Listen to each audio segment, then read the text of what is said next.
এদিকে ডক্টর ইউনূস তার ভয়ঙ্কর রূপ প্রকাশ করলেন, নরেন্দ্র মোদীকে তার পায়ে ধরতে বাধ্য করেন।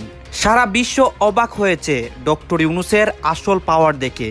বাংলাদেশে আবারও নতুন ঘটনা ঘটছে, সেনাপ্রধান পরিস্থিতি সামাল দিতে হিমশিম খাচ্ছেন। ডক্টর ইউনূস সঠিক পথে এগুচ্ছেন। উনি দুইবার অনুরোধ করেছিলেন মোদীকে দেখা করার জন্য, দেখা করতে দেননি। এখন মোদী দেখা করতে দিচ্ছে, নাক কেটে নিজের লজ্জা করে নাকে খত দিয়ে, সেটা তো বললেন না স্যার। তার প্রশংসা করবেন। মোদী কি এই ডক্টর ইউনূসের চেয়ে বড় রাজনীতিবিদ? তা ইতিমধ্যে প্রমাণ হয়েছে। একটা চা বানাই ইউনূসের জন্য, আদা দিলাম, চিনি দিলাম। নরেন্দ্র মোদী সাহেব 16টা বছর কাঁধের উপরে বন্দুক রেখে বাংলাদেশের মানুষের উপরে গুলি চালাচ্ছে। শুধু গুলি মারলেই গুলি হয় না আর কি, ওই যে নদীর মাছ মেরা খাওয়া থেকে নিয়ে শুরু করে সকল প্রকার সুযোগ সুবিধা তিনি ভোগ করছেন। বোঝেন না অবস্থা, বাংলাদেশে ছাড়া তারা অচল, এটা তারা বুঝে না, বড় বড় কথা বলে। অবশেষে নরেন্দ্র মোদী বাধ্য হলেন ডক্টর মোহাম্মদ ইউনূসকে কাছে টানতে। নরেন্দ্র মোদী ডক্টর মোহাম্মদ ইউনূসকে দাঁড়িয়ে সম্মান জানাচ্ছেন। তার যারা সঙ্গপঙ্গ রয়েছেন সবাই এক বাক্যে নরেন্দ্র মোদী সহ সবাই ডক্টর মোহাম্মদ ইউনূসের জন্য দাঁড়িয়ে অপেক্ষা করছেন। প্রধানমন্ত্রী নরেন্দ্র মোদী ইউনূস সাহেবকে ধমক দিয়েছে বলছে কেউ? এটা বলবে? এটা বলার মতো কথা? কথাটা কত বড় খারাপ তুই করছিস তুই জানিস? এই কথাটা শুধু নরেন্দ্র মোদী বলেই নাই, তুই বাংলা বলতেছ এই কথা। নরেন্দ্র মোদী যেটা বলছে যে আমাদের মধ্যে কথাবার্তা সংযমশীল হওয়া উচিত। ভারতের সাথে যে পাঙ্গা খেলা, এই খেলাটার পিছনে সবচেয়ে বড় একটা শক্তি হিসেবে কিন্তু বাংলাদেশের জন্য চীন কাজ করছে। ইভেন সকল রেকর্ড ভাঙা চীন ওনার নিজস্ব বিমানে বাংলাদেশে পাঠানো, সেখানে নেওয়া ডক্টরেট ডিগ্রি দেওয়া, এই যে বিরল সম্মান $2.1 বিলিয়ন, $2100 কোটি ঋণ, অনুদান, বিভিন্ন রকম সাহায্য তিনি কিন্তু নিয়ে আসছেন। সো এটা একটা বড় অ্যাচিভমেন্ট। অবশেষে জেল থেকে বেরিয়ে আসলেন ব্যারিস্টার সুমন। এদিকে ডক্টর ইউনূস ও নরেন্দ্র মোদীর বৈঠক থেকে বেরিয়ে আসলো এক অজানা চাঞ্চল্যকর তথ্য। তো বন্ধুরা, সত্যি কি ব্যারিস্টার সুমন জেল থেকে মুক্তি পাইছেন?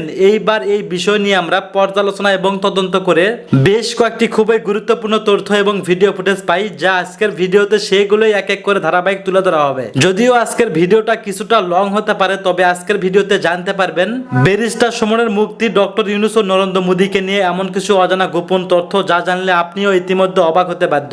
সেই সাথে আরো জানতে পারবেন বর্তমান বাংলাদেশের রাজনীতির প্রেক্ষাপট আসলে কোন দিকে যাচ্ছে। বন্ধুরা চলুন ভিডিওতে আজকে আর বেশি কথা বাড়াবো না, সরাসরি আজকে আমরা চলে যাব মূল ভিডিওতে। আর সেখানে আজকে আমরা দেখব সত্যি কি ব্যারিস্টার সুমন জেল থেকে মুক্তি পাইছেন, সেই ভিডিওটি আমরা একটু পরেই দেখব। তার আগে আমরা একটি ছোট্ট ভিডিও দেখে আসবো ডক্টর ইউনূস ও নরেন্দ্র মোদীর বৈঠক নিয়ে কি চাঞ্চল্যকর তথ্য বের হলো, সেই ভিডিওটি আমরা আগে দেখব। তারপরে আমরা চলে যাব ব্যারিস্টার সুমনের কাছে। নরেন্দ্র মোদীকে ইংলিশ কোর্সে ভর্তি হতে হবে ডক্টর মোহাম্মদ ইউনূসের ইনস্টিটিউটে। আমরা দেখলাম ডক্টর মোহাম্মদ ইউনূসের কাছে কিভাবে নরেন্দ্র মোদী ধরা খেলেন ভাষাগত অদক্ষতার কারণে। আমরা জানতাম যে ভারতের মানুষ সচরাচর আমাদের আশেপাশের বিভিন্ন দেশের তুলনায় ইংলিশে ভালো পারদর্শী, কিন্তু আজকের নরেন্দ্র মোদীকে দেখলাম তিনি ডক্টর মোহাম্মদ ইউনূসের সামনে দোভাষী নিয়ে তারপরে তার ইংলিশ বুঝতে হয়েছে। এখান থেকেই পরিলক্ষিত হচ্ছে যে তাদের ইংরেজির আদতে কোন পর্যায়ে পৌঁছেছে, তাদের ইংরেজি দক্ষতা আসলে কেমন, সেটা এখন জনগণের কাছে স্পষ্ট হয়েছে।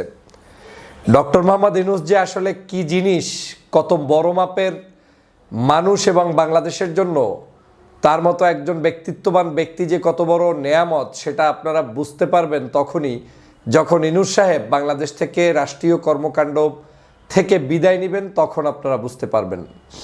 ডক্টর মোহাম্মদ ইউনূস বীর দর্পে, যার একটা নোট নাই, যার একটা তালিকা নাই, যার একটা কাগজ নাই, তিনি নিজের মতো করে সব ভাষা নিজেই নিজের মতো করে ব্যাখ্যা দিয়ে বিশ্লেষণ করছেন। আর সেই সময় পার্শ্ববর্তী বিশাল একটি পরাশক্তি খ্যাত ভারতের নরেন্দ্র মোদীকে দোভাষী রেখে তারপরে তার স্ক্রিপ্ট লিখে দিয়ে তার বক্তব্য ইংলিশগুলোকে বোঝানোর জন্য তাকে রাখতে হয়েছে। এর চেয়ে লজ্জার, এর চেয়ে অপমানের আর কিছুই নেই ভারতবর্ষের জন্য। বন্ধুরা আমার, আপনারা জানেন যে বাংলাদেশের ডক্টর মোহাম্মদ ইউনূস শুধু একজন নোবেল লরিয়েট নয়, তিনি একজন বিশ্ববিখ্যাত পণ্ডিত, একজন প্রফেসর, একজন ডক্টর। তিনি যখন বিভিন্ন জায়গায় যান তখন সকল মানুষ তাকে সম্মান করতে বাধ্য হন এবং পৃথিবীর সমগ্র জায়গায় ডক্টর মোহাম্মদ ইউনূসের এই নামটা থাকার কারণেই বাংলাদেশের বিরুদ্ধে যত অভিযোগ আছে কোনো অভিযোগই আর কেউ তাকে হার মানাতে পারে না। সবাই ডক্টর ইউনূস প্রেমে মজে যান এবং ডক্টর ইউনূসকে সম্মান জানান। আপনারা জানেন বাংলাদেশের আর্থিক অবস্থা, সামাজিক অবস্থা, অর্থনৈতিক অবস্থা, রাজনৈতিক অবস্থা, আমি সব দিক বিবেচনা করলে আমরা এখনও ভারতের চাইতে অনেক দিক থেকে আগানো। বিশেষ করে সামাজিক স্ট্যাটাস যদি দেখেন, এদেশের মানুষ যে পরিমাণ এখনও ভদ্রভাবে টয়লেট ব্যবহার করতে জানে, সামাজিকভাবে চলাফেরা করতে জানে, তাদের জীবনযাপনের মান যেটা আছে সেটা কিন্তু পার্শ্ববর্তী দেশের নেই। কথিত নয়, বাস্তবতা হচ্ছে এই যে তাদের দেশের মানুষ ঠিকমতো এখন পর্যন্ত টয়লেট ব্যবহার করার নিয়মকানুনও কিন্তু জানে না। আর এই নরেন্দ্র মোদীকে দেখলে স্পষ্ট হয়েছে যে আসলে আমরা কতটা উচ্চতায় পৌঁছে গিয়েছি। আপনি চিন্তা করে দেখেন, কোথায় নরেন্দ্র মোদী, কোথায় ডক্টর মোহাম্মদ ইউনূস। বিশ্বের কাছে আজকে ডক্টর মোহাম্মদ ইউনূস কি সম্মানটা পাচ্ছেন? একজন প্রফেসর, একজন ডক্টর, একজন নোবেল লরিয়েট, একজন সুমিষ্টভাষী, একজন ভদ্র, একজন নম্র, একজন সভ্য, একজন জ্ঞানী, একজন পাণ্ডিত্য অর্জনকারী ব্যক্তি হচ্ছে ডক্টর মোহাম্মদ ইউনূস। আমার তো মনে হচ্ছে বর্তমান বিশ্বে খুব কম সংখ্যক রাষ্ট্রনায়ক এখন আছেন যারা ডক্টর মোহাম্মদ ইউনূসের আশেপাশে আসার যোগ্যতা রাখেন। আর আশেপাশের রাষ্ট্রগুলোর কথা তো বাদই দিলাম, আমাদের আশেপাশের যারা নেবর কান্ট্রি রয়েছেন তাদের সাথে তো আর ডক্টর মোহাম্মদ ইউনূসকে তুলনা করে ডক্টর মোহাম্মদ ইউনূসকে খাটো করা ছাড়া আর কিছুই হবে না। কারণ একজন চায়ের দোকানের বিক্রেতাকে কোনো অবস্থাতেই আপনার ডক্টর মোহাম্মদ ইউনূসের সাথে সামঞ্জস্যপূর্ণ রাখার কোনো মানি হয় না, এবং সেটার প্রমাণ আপনারা দুদিন আগেই দেখেছেন। বহু ধাম্বিতাম্বি তারা দেখিয়েছে, কিন্তু বাধ্য হয়ে আজকের কিন্তু ডক্টর মোহাম্মদ ইউনূসের কাছেই আসতে বাধ্য হচ্ছে, এবং ডক্টর মোহাম্মদ ইউনূসের কাছ থেকেই এখন তাদেরকে কথা শুনতে হবে। বাংলাদেশের রাজনীতি নিয়ে আর কোনো ধরনের উচ্চবাচ্য আলোচনা করার সুযোগ ভারতের হাতে নেই। সে কাজ, সে পেরাকটা ডক্টর মোহাম্মদ ইউনূস চূড়ান্তভাবে মেরে দিয়েছেন। আমরা পররাষ্ট্রনীতিতে ওইটাই বিশ্বাস করি, আত্মমর্যাদা, সম্মানের ভিত্তিতে, মর্যাদার ভিত্তিতে একে অপরের সাথে সম্পর্ক থাকাটা অস্বাভাবিক কিছু না। আমি ভারতের শত্রু নই, আমি ভারতকে অবশ্যই আমার মর্যাদা রক্ষা করে তার মর্যাদা যতটুকু দরকার সেটা আমি দিতে প্রস্তুত। কিন্তু গত 16 বছরে শেখ হাসিনা যেটা করেছে, বাংলাদেশকে বিক্রি করে দিয়েছে। বাংলাদেশ গিয়ে ওখানে বসে থাকতো, বাংলাদেশকে সেখানে খাটো করে দেখা হতো। বিশ্বের মানচিত্রে মনে হতো যেন আমরা ভারতের কাছে জিম্মি, ভারত আমাদেরকে চালাচ্ছে, এমন একটা মানসিকতা ছিল গত 16 বছর। কিন্তু ডক্টর মোহাম্মদ ইউনূস আসার পরে এখন হাঁটু ভাঁজ হয়ে গিয়েছে তাদের। এখন আর ওই পায়ের উপরে পাও তুলে সেই লাইভ টকশো কিংবা আপনার ঘরোয়া বৈঠক কিংবা মিটিং করার সুযোগ এখন আর সেই ভারতের কাছে নেই, কারো কাছে নেই। ইউনূস সাহেব প্রবেশ করবেন, তখন নরেন্দ্র মোদীর মানুষজন সবাই দাঁড়িয়ে আছে, নরেন্দ্র মোদী সহ সবাই দাঁড়িয়ে আছে। ইউনূস সাহেবকে কিন্তু সেখানে সম্মান করতে তারা বাধ্য হয়েছে। তাহলে কি দাঁড়ালো? সেটা হচ্ছে বাংলাদেশের সম্মান বাংলাদেশের জনগণ রক্ষা করছে। বাংলাদেশের জনগণ যেভাবে বাংলাদেশের সম্মান রক্ষা করতে চায়, তেমনিভাবে বিদেশি কূটনৈতিকরাও বিভিন্ন জায়গা থেকে তারাও এখন বাংলাদেশকে চিনতে শিখেছে। বিভিন্ন দেশ আজকের বাংলাদেশকে রিকগনাইজ করতে শিখেছে। আমরা সে কারণেই সবসময় বলি যে আগামীর এই বাংলাদেশকে আর কেউ দাবিয়ে রাখতে পারবে না। ডক্টর মোহাম্মদ ইউনূসকে আর দাবিয়ে রাখার সুযোগ নেই। ডক্টর মোহাম্মদ ইউনূস কথা বলছে, আর সাথে সাথে এখন সেটা জনগণের কাছে প্রিয় বক্তব্যে রূপান্তরিত হচ্ছে।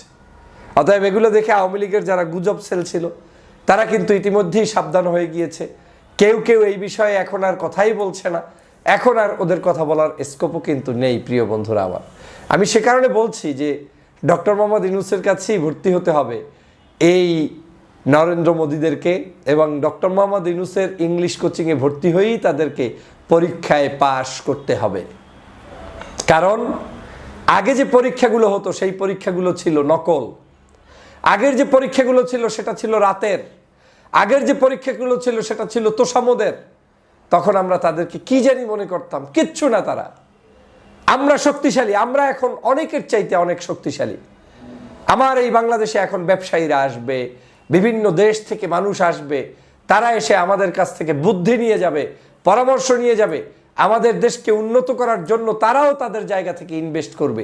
এই রকম একটা দেশই তো আমরা চেয়েছিলাম, এবং সেরকম একটা দেশ বাংলাদেশ হতে যাচ্ছে, হয়েছে, এবং সেটা আগামী আরও কিছুদিন গেলে দেখতে পাবেন।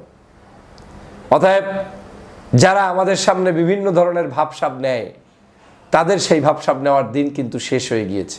আমি কারো যোগ্যতাকে খাটো করে দেখতে চাই না, কিন্তু এতটুকু আপনাকে স্বীকার করতে হবে, কোথায় ডক্টর মোহাম্মদ ইউনূস আর কোথায় তারা? একটাবার চিন্তা করে দেখেছেন ডক্টর মোহাম্মদ ইউনূস কি করে তাদেরকে ফাইল করে ফেললো? আপনারা তো সবাই ভাবছেন মোদি দেখা করবে না, মোদির সাথে জীবনে সাক্ষাৎ হবে না। মোদির সাথে সাক্ষাতের জন্য ডক্টর মোহাম্মদ ইউনূস উতালা হয়ে পড়েন নাই। মোদি আবার ইউনূসের সামনে এসে কুর্নিশ করে বসেছিল। এটাই হচ্ছে পররাষ্ট্রনীতি। আমরা এরকম একটি পররাষ্ট্রনীতি চাই, যেই পররাষ্ট্রনীতির মধ্য দিয়ে বাংলাদেশ এমন একটি সুন্দর রাষ্ট্রে পরিণত হবে যেটা আমরা স্বাধীনতার পর থেকে চেয়েছিলাম। আমার বিশ্বাস ইউনূস সাহেবের এই অবস্থানটাই প্রমাণ করবে আমার বাংলাদেশ কোন দিকে যাবে। গিয়েছে তো, ইতিমধ্যে অর্থনৈতিক অবস্থা দাঁড়িয়ে যাচ্ছে, রেমিটার যোদ্ধারা সাহায্য করছে, দেশের টাকা দেশে থাকছে।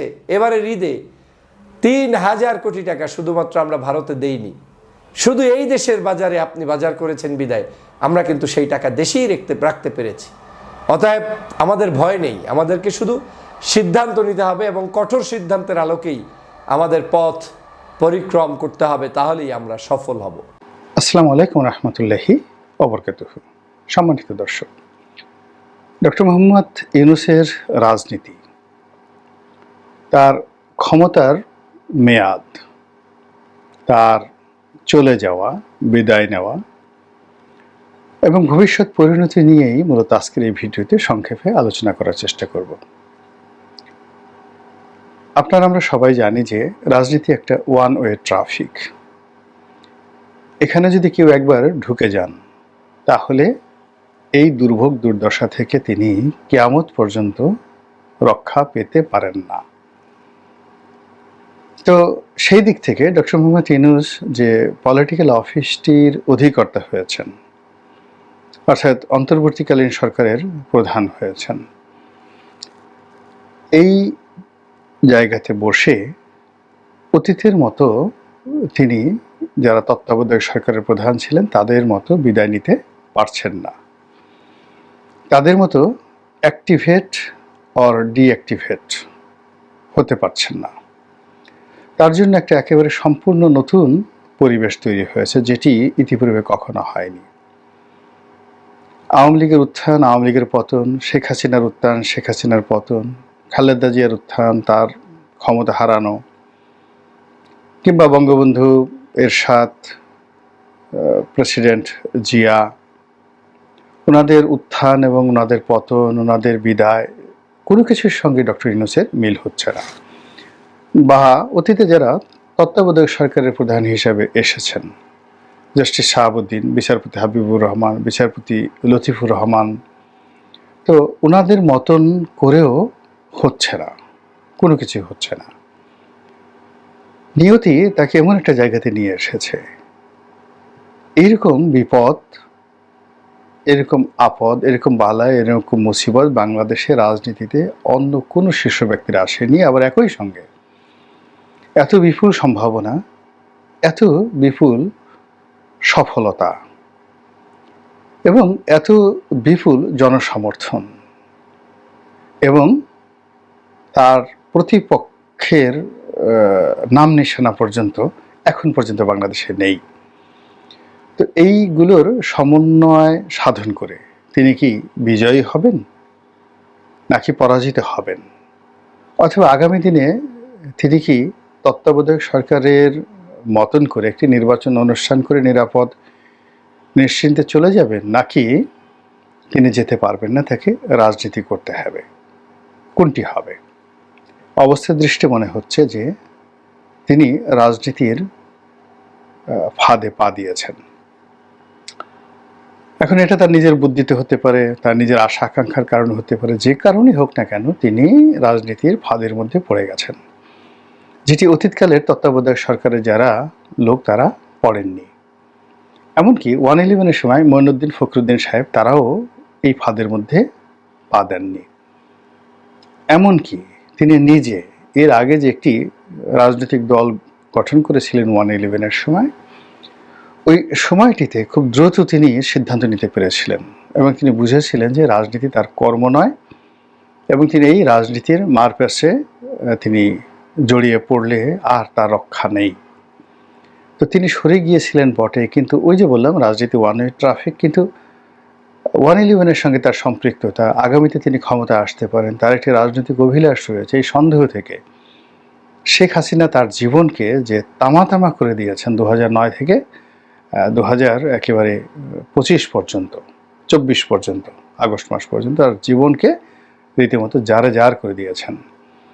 তো সেই দিক থেকে গত 8 মাসে তিনি যে কর্মকাণ্ডগুলো করেছেন তার দ্বারা যারা ক্ষতিগ্রস্ত হয়েছেন, তারা যদি রাজনীতিতে ডক্টর মোহাম্মদ ইউনূসের জীবদ্দশায় পুনর্বাসিত হন, রাজনীতিতে ফিরে আসেন, ক্ষমতা লাভ করেন, সেটা আওয়ামী লীগ হোক কিংবা বিএনপি হোক, তার ভবিষ্যৎ জীবন কুসুম বিছানো বা ফুল বিছানো কোনো যাকে বলা হয় মসৃণ পথ হবে না, বরং এটি হবে মহাকালের সবচেয়ে জটিল কুটিল একটি পথ। এবং এই কারণে নিয়তি ডক্টর মোহাম্মদ ইউনূসকে সম্ভবত রাজনীতির দিকে নিয়ে যাচ্ছে। তাকে নিয়ে ভারত রীতিমতো সর্বোচ্চ গাত্রদাহ প্রদর্শন করছে। ভারত খুবই বিরক্ত, তার সঙ্গে কিছুতেই বন্ধুত্ব করবেন না, কোনো সম্পর্ক স্থাপন করবেন না। এই জন্য যত রকম কূটনৈতিক চাপ দেওয়া যায়, অর্থনৈতিক চাপ দেওয়া যায়, পারিপার্শ্বিক এবং ভৌগোলিক চাপ দেওয়া যায়, সব ভারত করে চলেছে। এবং এতে করে যেটা হচ্ছে, বিকল্প দরজাগুলো ডক্টর মোহাম্মদ ইউনূসের জন্য খুলে যাচ্ছে, যেটি তিনি হয়তো চাননি বা তিনি চেষ্টা করলেও যেটি পারতেন না। ভারতের এই বিরোধিতা করার কারণে, সঙ্গত কারণে পাকিস্তান, রাশিয়া, চীন এবং আরও কিছু বন্ধু রাষ্ট্র, এমনকি শ্রীলঙ্কা, নেপাল, ভুটান, মালদ্বীপ, এই দেশগুলো একেবারে ডক্টর মোহাম্মদ ইউনূসের সঙ্গে স্বয়ংক্রিয়ভাবে বন্ধুত্ব তাদের তৈরি হয়ে যাবে। মুসলিম উম্মার মধ্যে ইরান এগিয়ে এসেছে, এরদোয়ান সাহেব তুরস্ক এগিয়ে এসেছে, মালয়েশিয়া যিনি মাহাতির মোহাম্মদ তার বন্ধু। ফলে তাকে তার প্রতিপক্ষরা যতই ছোট মনে করুন না কেন, অরাজনৈতিক মনে করুন না কেন, ঘটনা কিন্তু তা নয়। তার প্রতি যত চাপ প্রয়োগ করা হচ্ছে ততই তিনি শক্তিশালী হচ্ছেন। তো প্রথমে ভারতের চাপের ফলে তিনি আন্তর্জাতিক অঙ্গনে শক্তিশালী হচ্ছেন। আওয়ামী লীগ এখন তাকে যত টিটকারি করছে, যত তাকে সুদখোর বলার চেষ্টা করছে, তার বিরুদ্ধে বা তার চরিত্র নিয়ে যত কথাবার্তা বলার চেষ্টা করছে, যেটাকে ক্যারেক্টার অ্যাসাসিনেশন বলা হয়, ততই তার ভিতরে একটা যাকে বলা হয় অদম্য স্পৃহা, শক্তি, রুখে দাঁড়ানোর ক্ষমতা বৃদ্ধি পাচ্ছে। এবং আওয়ামী বিরোধী শক্তি একজোট হয়ে তার সঙ্গে হাত মেলানোর চেষ্টা করছে। এবং অনেক ছোট ছোট রাজনৈতিক দল, যেটি আওয়ামী লীগ বা বিএনপি, এই দুটো রাজনৈতিক দলের ভিড়ে তাদের কোনো অস্তিত্ব অতীতেও ছিল না, আর ভবিষ্যতে যদি এই দুটো দলের একটা দলও আসে তাদের কোনো ভবিষ্যৎ নেই। তারা ডক্টর মোহাম্মদ ইউনূসকে নিজেদের ত্রাণকর্তা মনে করছেন। তো আওয়ামী লীগ এবং বিএনপি দুটোই জনপ্রিয় দল, প্রচুর সমর্থক রয়েছে, কিন্তু এই যে ছোট ছোট যে দলগুলো রয়েছে তাদের মধ্যে ডজন ডজন বড় বড় নেতা রয়েছেন, যারা কিনা জ্ঞানে, গুণে, যোগ্যতায়, প্রেজেন্টেশনে আওয়ামী লীগ এবং বিএনপির প্রথম সারির নেতাদের চাইতেও শ্রেষ্ঠতর সব দিক থেকে, কিন্তু তাদের সংগঠন অত বড় না। বুদ্ধিবৃত্তিক ক্ষেত্রে অর্থাৎ আওয়ামী বুদ্ধিজীবী, বিএনপি পন্থী বুদ্ধিজীবী, তার বাইরে এই দুই দলকে পছন্দ করে না তৃতীয় ক্যাটাগরির এক শ্রেণীর বুদ্ধিজীবী বাংলাদেশে আছেন, যাদের দল নেই, সংগঠন নেই, কিন্তু তাদের গ্রহণযোগ্যতা, তাদের বুদ্ধিমত্তা, তাদের লেখাপড়া আওয়ামী বুদ্ধিজীবীদের চাইতে, বিএনপি পন্থী বুদ্ধিজীবীদের চাইতে বেশি। এই মানুষগুলো ডক্টর মোহাম্মদ ইউনূসের সঙ্গে একেবারে একহাট্টা হয়ে পড়েছেন। তার সঙ্গে ইউরোপ এবং আমেরিকাতে ডোনাল্ড ট্রাম্প, যেমন আমেরিকাতে ডোনাল্ড ট্রাম্প প্রেসিডেন্ট, তার ক্ষমতা ঠিক আছে, কিন্তু তিনি শেখ হাসিনার মতো প্রেসিডেন্ট নন। তার দেশে তাকে নিয়ে প্রচুর বিরোধিতা রয়েছে, সমালোচনা রয়েছে। তো তিনি ডক্টর মোহাম্মদ ইউনূসকে যদি একটি টোকা দেওয়ার চেষ্টা করেন, সঙ্গে সঙ্গে ডোনাল্ড ট্রাম্পের সমস্ত বিরোধী পক্ষ, তার বিরোধী পত্রপত্রিকা, মিডিয়া সবকিছুই ঝাঁপিয়ে পড়বে ডক্টর মোহাম্মদ ইউনূসের পক্ষে। একই অবস্থা হবে ইউরোপে। তো কাজেই ডক্টর মোহাম্মদ ইউনূসকে খুব সহজে তাড়ানো যাবে, খুব সহজে তিনি চলে যাবেন, বা তিনি নিজেকে বিএনপি বা আওয়ামী লীগের করুণার মধ্যে তিনি ফেলে দিবেন, অথবা তিনি আবার শেখ হাসিনা আসবে, তিনি আবার সেই লেবার কোর্টে যাবেন এবং সিঁড়িতে উঠবেন, আবার তাকে হ্যান্ডকাপ পরিয়ে কারাগারে পাঠাবে শেখ হাসিনা, এবং শেখ হাসিনা অট্টহাসি দিয়ে বলবে, মুহা, কোথায় ছিলেন মামা, এখন দেখেন কত ধানে কত চাল। সেই সুযোগ ডক্টর মোহাম্মদ ইউনূস কোনো অবস্থাতেই দেবেন না। ফলে কি হচ্ছে, ধীরে ধীরে ধীরে ধীরে তাকে কেন্দ্র করে রাজনীতির একটা মেরুকরণ হচ্ছে। সেটি পর্দার আড়ালে হচ্ছে এবং পর্দার বাইরে হচ্ছে। তাকে প্রধানমন্ত্রী হিসেবে দেখতে চাচ্ছে, তাকে আরও দীর্ঘমেয়াদে ক্ষমতায় থাকার জন্য নানা মহল থেকে যুক্তিতর্ক উপস্থাপন করা হচ্ছে, এবং এই যুগে সামাজিক যে যোগাযোগ মাধ্যম, সেখানে নানা রকম ভাইব তোলা হচ্ছে। 2 নম্বর হলো তারা যারা প্রতিদ্বন্দ্বী, এই মুহূর্তে প্রতিদ্বন্দ্বী, তাদের সবার ক্যারেক্টারকে রীতিমতো খামচে দেওয়া হচ্ছে। সেটা শেখ হাসিনা হোক, তারেক রহমান সাহেব হোক, বেগম জিয়া হোক। সামাজিক মাধ্যমগুলোতে যদি আপনি লক্ষ্য করেন, দেখবেন যে এক শ্রেণীর, আমি নাম বলবো না, আপনারা সবাই তাদেরকে চিনেন, তারা এই বিএনপি আওয়ামী লীগের প্রথম সারির নেতাদের এবং তাদের কর্তা ব্যক্তিদের ক্যারেক্টার, সম্পদ চুরি, অতীত কর্মকাণ্ড, কুকর্ম সব মিলিয়ে এমন সব দুর্নাম বদনাম শুরু করে দিয়েছে, যেটি জনমনে একটা রব উঠেছে, যে যেই লাও সেই কদু, এক জালেম গেছে তো আরেক জালেম কেন, আবার আর একটা 111 এসে গেছে, তারেক জিয়াকে মাইনাস করা হচ্ছে। এই সকল কথাবার্তার যে উত্তাপ, সেই উত্তাপ যত বাড়ছে, ততই যমুনার যে ঢেউ, যমুনার মানে ডক্টর মোহাম্মদ ইউনূসের যে বাসভবন যমুনা, সেখানে যে ঢেউ, কালো পানির ঢেউ, যমুনার জল দেখতে কালো, স্নান করিতে লাগে ভালো, হুমায়ুন আহমেদের সেই বিখ্যাত গান। তো এরকম সেখানে যে স্নান করার যে ঢেউ, সেই ঢেউ ক্রমশ উথাল পাথাল হচ্ছে। এখন সেই উথাল পাথাল হওয়ার কারণে ডক্টর মোহাম্মদ ইউনূসকে নিয়ে তার শুভানুধ্যায়ী, তার কাছের মানুষগুলো অনেক বড় স্বপ্ন দেখছে। ইতিমধ্যেই নিউ ইয়র্ক টাইমস একটি নিবন্ধ এসেছে, এবং সেখানে বাংলাদেশে ইসলামী জঙ্গিবাদ বৃদ্ধি পাচ্ছে, র্যাডিক্যাল ইসলামিজমটা বৃদ্ধি পাচ্ছে ইত্যাদি যা কিছু বলা হচ্ছে, এগুলো ডক্টর মোহাম্মদ ইউনূসের পক্ষে যাচ্ছে। এবং এর ফলে পাকিস্তান, আফগানিস্তান, ইন্ডিয়া, বাংলাদেশের যে সকল মুসলমান রয়েছেন, তারা তাকে খলিফা হিসেবে, আমিরুল মুমিনিন হিসেবে পেতে চাইবেন। যে ঠিক আছে, এ সমস্ত জায়গায় যখন বলছেনই আপনার জন্য জিহাদ করবো, আপনার জন্য মরে যাবে, আমাদেরকে যখন তারা মানে নাঙ্গা করতে চাচ্ছে, আমাদেরকে যখন তারা ছোট করতে চাচ্ছে, তাদেরকে আর ছাড়াছাড়ি নাই, আমরাও আপনাকে দরকার হলে মোল্লা ওমর বানাবো, আমরাও আপনাকে দরকার হলে আখুন্দজাদা বানিয়ে ফেলবো, কোনো অসুবিধা নেই, nothing to B worried, sir আপনি চিন্তা করবেন না, আমরা আছি আপনার সঙ্গে, ইনকিলাব জিন্দাবাদ, হয়ে যাবে। তাহলে তিনি হয়ে গেলেন কি আমিরুল মুমিনিন, খিলাফতে মুসলিমিন, এটা হয়ে গেলেন। এর বাইরে যদি সেটা নাও হয়, তবুও যদি প্রেসিডেন্সিয়াল ফর্ম অফ গভর্নমেন্ট চালু হয়ে যায়, তিনি যদি প্রেসিডেন্ট হতে চান, এটা তার জন্য সবচেয়ে সহজ, একেবারে ওয়ান-টুর বিষয়। এখন যদি এই মুহূর্তে যদি তিনি প্রেসিডেন্ট নির্বাচন দেন, রাষ্ট্রপতি শাসিত নির্বাচন দেন, তাহলে তাকে কেউ হারাতে পারবে না। তিনি একেবারে 5টি বছর সর্বময় ক্ষমতা নিয়ে এরশাদ সাহেবের মতো, বা যাকে বলা হয় শহীদ প্রেসিডেন্ট জিয়াউর রহমানের মতো, ক্ষমতায় তার ভিত্তিটিকে পাকাপোক্ত করতে পারবেন। এবং 5 বছর, যেহেতু তার বয়স এখন 86 বছর, 5 বছর পরে 91 বছর হবে, 5 বছর অনেক সময়। এর মধ্যে কত জল সাগরে পড়বে, কত জল গঙ্গোত্রী হিমবাহ থেকে বাংলাদেশের দিকে ধাবিত হবে, কৈলাস টিলা থেকে, মানস সরোবর থেকে, ব্রহ্মপুত্র হয়ে, তিস্তা হয়ে কত জল বাংলায় আসবে। তো যার জন্য 5 বছর অনেক দীর্ঘ সময়। তো এর মধ্যে কে বেঁচে থাকবে কে মরে থাকবে, কিন্তু ডক্টর ইউনূস ঠিকই প্রেসিডেন্ট হিসাবে তিনি তার কার্যকাল চালিয়ে নিতে পারবেন।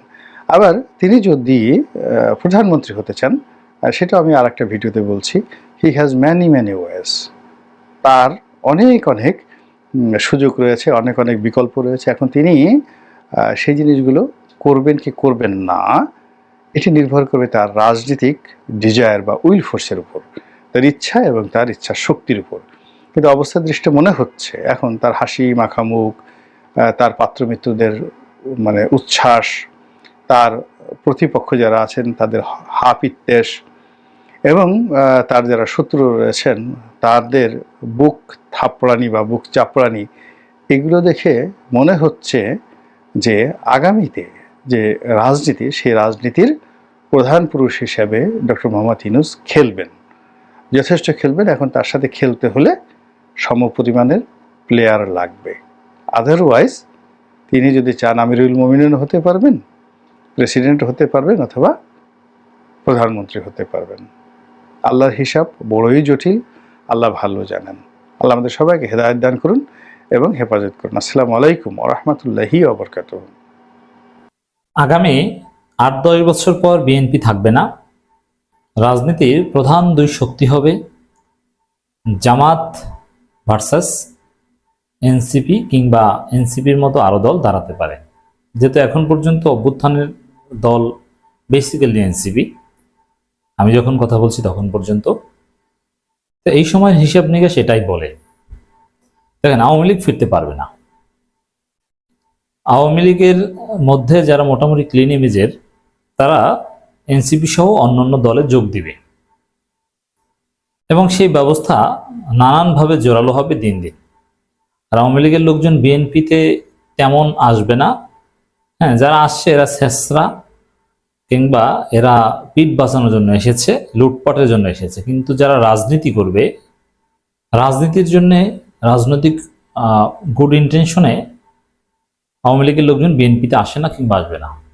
এরা আসে সুযোগ সুবিধার জন্য, লুটপাট চালিয়ে যাওয়ার জন্য। কিন্তু আওয়ামী লীগের মধ্যে ক্লিন ইমেজে যারা রাজনীতি করবে, তারা রাজনীতি করবে এনসিপি বা এই টাইপের কোনো দল। সামনে আরো অনেক দল আসবে, সেই দলও করতে পারে। তো দর্শক, যেহেতু আমরা অলরেডি প্রজেকশন দিয়েছি যে বিএনপি 8-10 বছরের মধ্যে ধ্বংস হয়ে যাবে, বিএনপি দুই টুকরো হয়ে যাবে। বিশেষ করে বিএনপির 100 নেতা, 100 নেতাকে বিভিন্ন পোস্ট পজিশন দেওয়া হবে। তরুণ নেতাকে, কাউকে রাষ্ট্রদূত, কাউকে মেয়র, কাউকে বিভিন্ন ফেডারেশন সভাপতি, এভাবে 100 নেতাকে পোর্টফোলিও দিয়ে বসিয়ে দেওয়া হবে।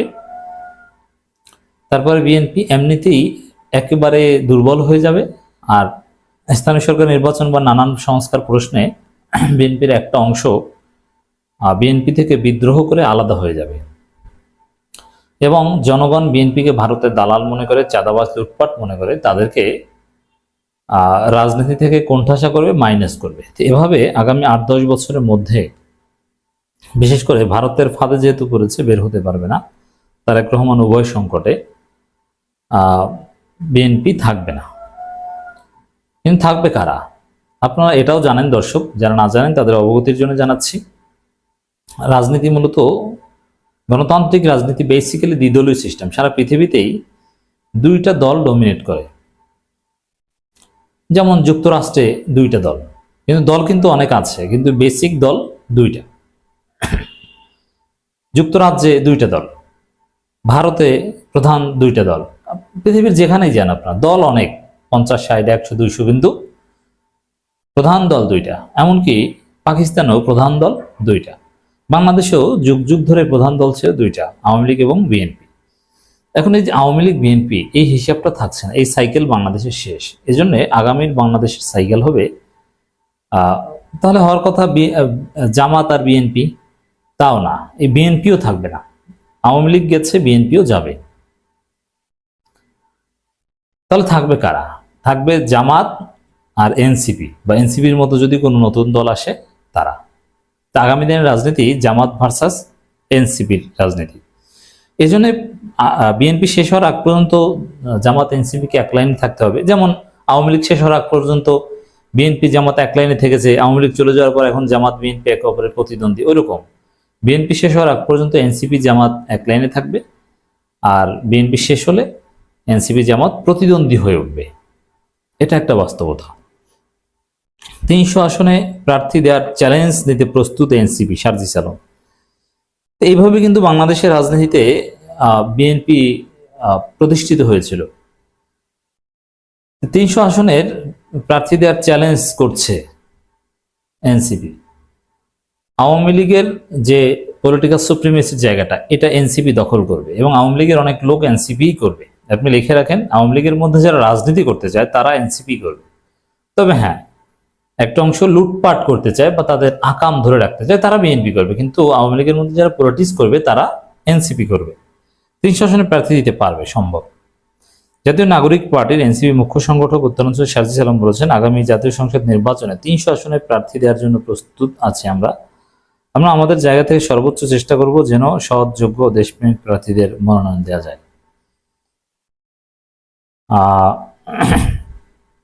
আগে রাজনীতিটা ছিল টাকা দিয়ে মনোনয়ন কেনা, রাতের আধারে কারচুপির মাধ্যমে নির্বাচিত হয়ে সংসদে যাওয়া।